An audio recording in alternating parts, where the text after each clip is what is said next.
Мысалы. Негізі бұл бізде тоқпан жілік латынша humeri деп аталады.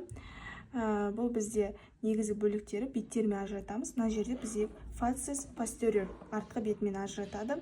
Және де осы facies posteriorдың мына беті margo medialis болады. Және мына беті margo lateralis.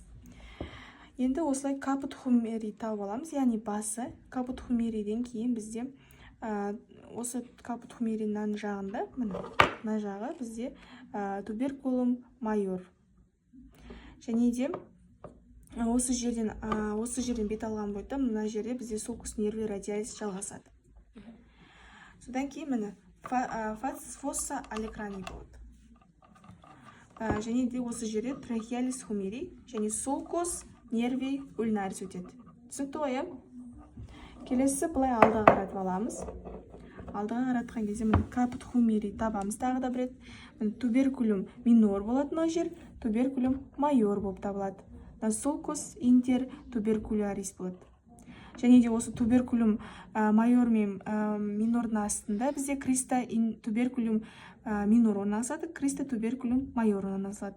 Және де sulcustың төменгі қарай кетіп отқан кезде бізде tuberositas deltoideus, делта тәрізді бұлшық еттің бұдыры орналасқан. Түсінікті ғой? Және бізде беті facies anterior деп айттым, facies anterior lateralis, facies anterior medialis болып табылады. Және осы полный бізде корпус humeri болып саналады. Түсінікті ғой? Және де осы жерде бізде fossa cranialis орналасқан. Fossa cranialis'in сосын epicondylus medialis humeri тоқпан жілікті медиалды айдаршық үсті болып табылады. Түсінікті ғой? Содан кейін trachealia humeri бұл тоқпан жіліктің шығыры болып табылады.